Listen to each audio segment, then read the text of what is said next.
Acer Predator Triton itu walaupun namanya serem tapi desainnya tuh nggak seperti namanya. Apalagi kalau lu anaknya minimalis banget pengen punya laptop yang kencang, ya sebenarnya lu nggak perlu takut sama namanya. Tinggal lihat laptopnya aja langsung setipis ini dan tetap punya performance yang gila nih. Kita bakal bahas spek yang ada di dalam laptopnya ini tuh seperti apa. Tapi ya pertanyaannya sekarang, dengan bodi sekecil ini apa dia masih bisa ngasih performance yang beneran Predator atau ya banyak yang dikorbanin nih? Ya nggak usah lama lagi, mending kita bumper dulu. Oke, gue mulai dari prosesornya dulu ya. Yang di Acer Predator ini dia pakai Intel Core Ultra 9 288V yang masuk ke dalam jajaran prosi Intel Lunar Lake ya. Dan yang menariknya dari chip ini sebenarnya tuh bukan cuma performance-nya doang, tapi lebih ke filosofi desainnya. Karena si Lunar Lake ini dari awal lebih fokus ke efisiensi. Jadi Intel sekarang tuh mikirnya gini nih, daripada gue bikin chip yang super kencang tapi boros daya dan panas juga, mending gue bikin chip yang lebih efisien tapi tetap bisa ngasih performance yang tinggi kalau dibutuhin.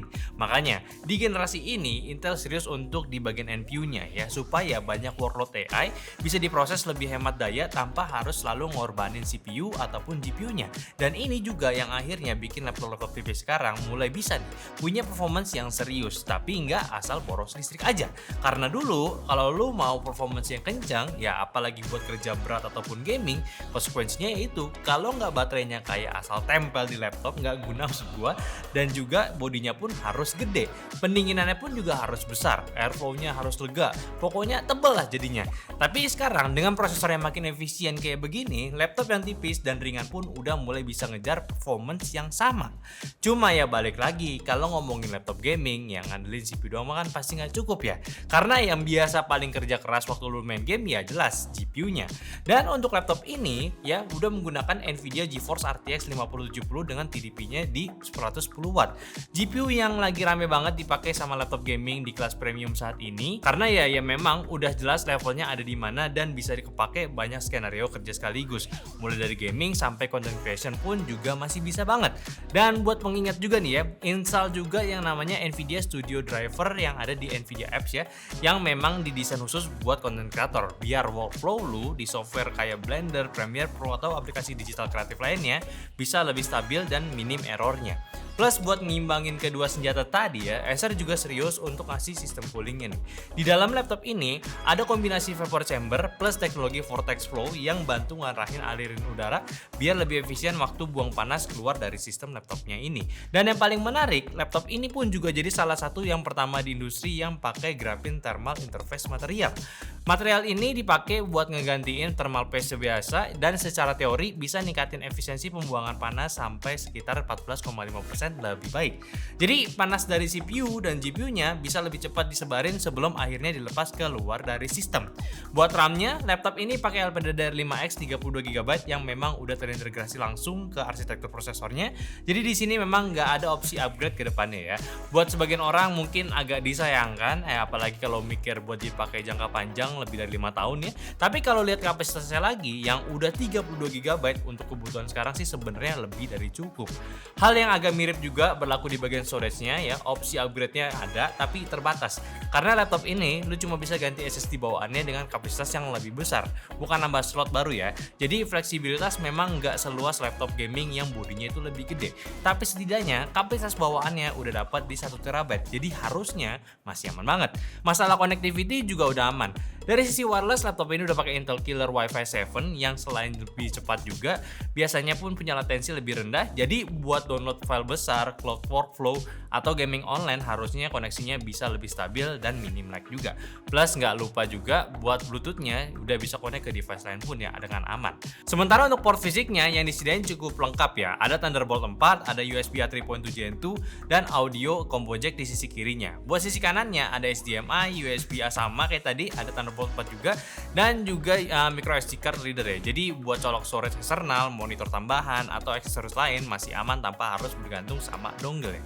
Oke, kita beralih ke desainnya ya. Ini salah satu yang paling gue suka karena gue emang paling demen banget sama laptop performance compact ya. Dengan bobot 1,6 kg aja yang tergolong ringan. Kalau dilihat dari mesin dan performance yang laptop bawa ini sih, ini udah kayak enak banget lah. Tampilannya pun juga low profile, nggak terlalu banyak aksen gaming yang aneh-aneh. Paling masih berasa gamingnya itu di bagian keyboardnya aja. Tapi ini sih pun lo masih punya opsi buat bikin tampilannya lebih kalem juga. Tinggal buka Predator Sense, tekan shortcutnya, masuk ke skenario setting, terus pilih pulsar lighting ya. Di sini lo bisa custom sendiri mau dibikin seberapa rame keyboardnya atau dibuat satu warna sekalian juga bisa. Touchpadnya pun di sini udah spesial ya karena Acer ngasih teknologi haptic touchpad di laptop ini. Jadi secara fisik dia sebenarnya nggak ada klik mekanikalnya, tapi waktu lo tekan dia ngasih feedback getaran yang rasanya mirip banget kayak klik beneran secara mekanikal. Benefitnya jelas, area kliknya jadi lebih konsisten di seluruh permukaan touchpadnya. Mau lo tekan di tengah ataupun di pinggir, feel-nya pun tetap sama. Permukaannya juga udah kaca, jadi lebih gampang slide waktu dipakai gestur ataupun navigasi biasa. Dan yang gue suka juga, detail kecil kayak aksen putih di sisi kanan kiri touchpadnya ini pun bikin tampilannya kelihatan lebih rapi dan beda sedikit dari touchpad laptop kebanyakan. Terus kalau lo perhatiin, logo Acer Predator di laptop ini pun ada dua. Satu di cover belakangnya, yang satunya lagi di palm rest sisi kanannya juga. Yang menurut gue pas banget, karena kesannya gaming itu tetap dapat, tapi tampilannya masih kelihatan clean dan nggak jatuhnya jadi norak gitu. Material bodinya semuanya udah full CNC metal dan juga finishingnya udah anti sidik jari. Jadi walaupun sering dipakai, tampilannya pun masih kelihatan bersih dan premium. Detail kecil lainnya pun yang gue suka ya, ini di bagian engselnya yang pakai desain diamond cut. Bukan cuma buat estetika doang, tapi bikin kesan laptop ini pun jadi lebih mewah dan juga profesional. Kalau engsel layarnya dibuka, satu tangan pun juga bisa dan nggak berasa kaku ataupun letoy juga. Bezelnya pun juga udah kelihatan seamless dari kanan kirinya. Buat atas dan dagu ya gue wajarin agak tebal karena atas buat webcam dan bawahnya buat space biar layar itu nggak kena udara panas dari exhaustnya. Lagipun layarnya sendiri ya udah enak lah menurut gua. Panel OLED 2,8K 120Hz, game mode colornya itu di 100% DCI-P3, ditambah lagi panelnya pun juga udah Kalman verified. Artinya akurasi warnanya udah diuji dan dikalibrasi sesuai standar industri. Jadi buat kerja yang sensitif sama warna kayak editing foto, video ataupun desain yang harusnya udah bisa lo andelin tanpa perlu nyewa jasa kalibrasi lagi, lo bisa manfaatin laptop ini. Belum lagi karena ini OLED, hitamnya pun juga bener-bener pekat dan kontrasnya udah tinggi banget. Jadi selain enak buat kerja kreatif, nonton film ataupun main game juga kelihatan jauh lebih imersif. Plus buat main game, lu bisa rasain langsung lah, ngerasain yang namanya tuh response time 1 millisecond. Main tanpa motion blur, frame throttling ataupun lag ya, udah bukan mitos lagi lah kalau pakai laptop ini. Oh ya juga layarnya juga touchscreen, support sampai 10 jari, tapi ada satu hal yang perlu digarisbawahi di sini. Touchnya ini memang untuk jari aja, bukan untuk stylus di layar. Meskipun di paket penjualan laptop ini dapat stylus pennya ya. Pennya ini sebenarnya didesain buat dipakai di area touchpadnya, bukan di layarnya. Emang unik konsepnya dan dari situ sebenarnya kelihatan jelas arah desain laptop ini. Walaupun dia tetap masuk kategori laptop gaming, tapi pendekatan yang dipakai Acer di Triton 14 EA ini juga cukup kuat ke arah konten creator laptop ya. Karena tadi udah banyak bahas tentang desainnya, ya sekarang kita balik lagi deh bahas performance-nya. Dan seperti biasa, sebelum masuk ke tes gamingnya, gue mulai dulu dari beberapa benchmark sintetis buat lihat gambaran performance raw-nya dari CPU sama GPU-nya. Yang bener aja nih ya, dari beberapa tes yang gue jalanin dari PC Mark, 3D Mark sampai Cinebench, performance-nya pun masih kelihatan stabil dan sesuai sama kelas hardware yang dipakai. Dan kalau kita lihat dari sisi suhu sama kestabilannya pun ya, hasilnya pun juga cukup bagus ya. Waktu idle-nya suhu CPU-nya dari 42 dan GPU-nya di 41, sementara pas full load-nya keduanya mentok sekitar 81 derajat Celcius. Buat laptop gaming 14 inci yang tipis ini sih, ini masih tergolong aman. Dari sisi power draw-nya, CPU-nya bisa jalan sampai 83 watt, terus GPU-nya pun tembus sekitar 108 watt ya. Jadi kelihatan kalau RTX 5070 110 wattnya ini beneran memang kasih ruang buat kerja yang cukup maksimal. Gue juga coba jalanin Cinebench R23 sampai 10 kali buat lihat kestabilannya, hasilnya pun rata-ratanya di 9600-an poin. Dengan selisih skor yang tipis juga dan stability-nya sekitar di minus 1,18%. Jadi udah kelihatan lah ya, performance-nya masih cukup konsisten dan gak gampang drop waktu dipakai beban panjang. Padahal ukuran compact loh ya, gila nih si Acer ya. Buat kerja kreatif, performance-nya pun juga konsisten, juga cepet. Ya coba gua tes rendering 3D model di Blender, hasil juga kencang. Ya, kalau pakai CPU, render scene BMW sekitar 3 menitan 40 detik. Tapi begitu pakai GPU-nya, waktunya langsung turun jauh. pakai kuda cuma 18 detik, kalau pakai optics ya sekitar 8 detik aja. Terus gue juga render project di Adobe Premiere Pro, hasilnya pun juga hampir sama ya, semua tes nggak butuh waktu lama buat selesainya, bahkan buat render project 4K masih kerasa enteng kayaknya.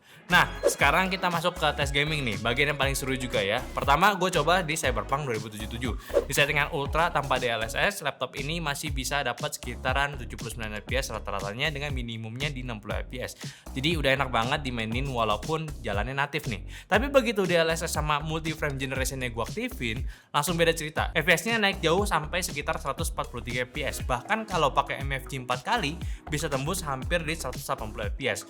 Buat game seberasa berpang ini, ya ini sih udah ngebut banget ya.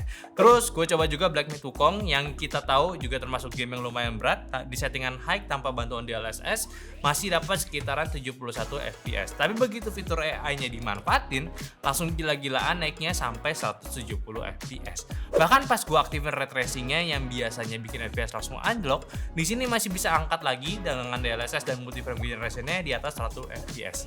Ya, jadi visualnya cakep tapi performance-nya masih enak. Kalau buat game e-sport jelas ya, lebih santai lagi ya. Di CS2 FPS-nya bisa tembus 150-an sampai 200-an tergantung ya settingnya. Dota 2 juga stabil di 100 FPS ke atas, dan yang paling kencang itu ya tentu di Valorant bisa hampir 300 FPS lebih. Jadi kalau lihat-lihat hari hasil gamingnya kelihatan banget laptop ini emang nggak cuma kuat buat kerja kreatif, tapi buat main game tuh masih sangat capable ya, apalagi buat gaming berat. Dan soal audionya, outputnya gue bisa bilang ini ya salah satu yang the best ya, volumenya kencang, detailnya dapet, terus surroundnya pun juga dari suaranya ya. Cuman satu aja sih catatan dari gue, bass ini masih kerasa agak kering ya, kayak agak kurang aja gitu, karena ya mungkin tipis juga ya.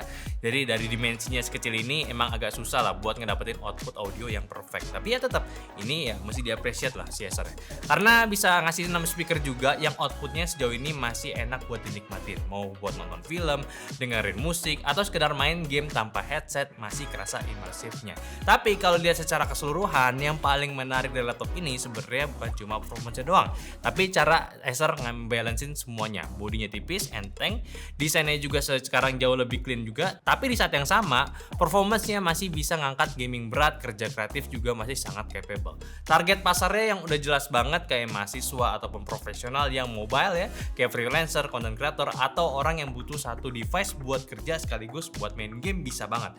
Karena ya dengan ukurannya compact tapi performance-nya masih serius kayak gini, laptop ini tuh ya udah jelas banget enak ya buat dipakai di banyak skenario. Mau pakai kerja, editing, meeting, sampai main game pun masih kuat.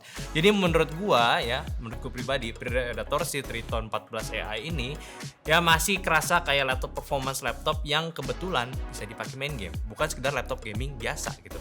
Dan itu tadi ya review gue lah tentang si Acer Predator Triton 14 AI ini. Kalau ngomongin soal Acer ini sih udah jelas ya, apalagi soal garansi udah jelas. Ini lu dapat asuransi Acer accidental damage protection juga, dan juga service yang lengkap. Lu bisa lihat detailnya di sini.